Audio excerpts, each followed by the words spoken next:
Hi, I'm Dave Gatti. I'm the Director of Transportation for the Granite School District.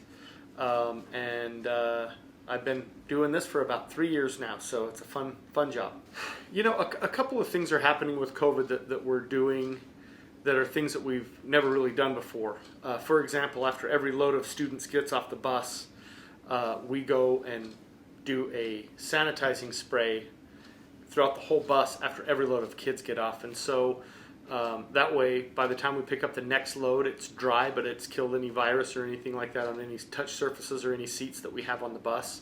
That's one big thing that we do. We've also installed hand sanitizer dispensers, so our mechanics, who are also equally as awesome as our bus drivers, have gone and installed a hand sanitizing dispenser, much like you'd see in a classroom, on every bus. And so kids can always get hand sanitizer every time they get in there.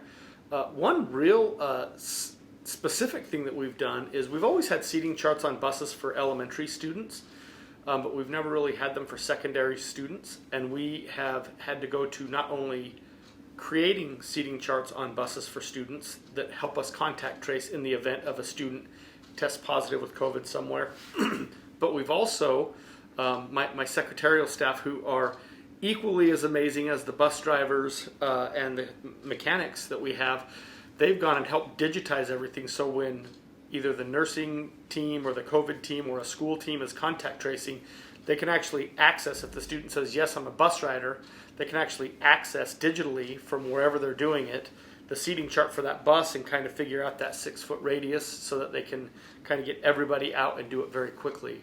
And so that's another thing. And then finally, you know, we usually try to seat kids kind of in a tighter grouping toward the front of the bus, and we've had to really get creative to be able to socially distance as best as we humanly can on our buses. And so those are all things that we've done that are different. Obviously the mask thing is different. Our drivers are religious mask wearers on the bus. In fact, we really tried to work hard to create a really social and congenial environment in our transportation department over the last 3 years. But now we've had to say, listen, you can keep your keys with you and not even have to come through the main hallway or not even have to stop. Just go from your car to your bus, back to your car, and go home. And drivers have honored that.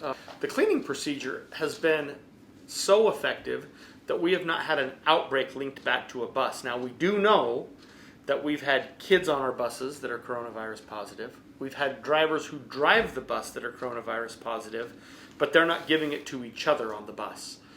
They get it somewhere else, they ride our bus, and we have no outbreak. And I think it's because of our intensive disinfecting processes that we're using literally 3 times in the morning, at least 1 time at midday, and 3 times in the afternoon on every single bus. Bus drivers are nothing short of superheroes to me now because of the work in this pandemic, and we're so grateful for them and all of their efforts and all of the support staff that goes into making that happen, from the dispatchers who make sure that when a driver is quarantined that the route's covered, and the spare drivers who make sure that they're available in case of a quarantine, that somebody will drive the bus. And there's just an unwavering dedication and commitment that I can't even quantify. And thanks just doesn't do it justice, but from me to them, man, thanks a lot. There's no way the Granite School District could do this without our bus drivers.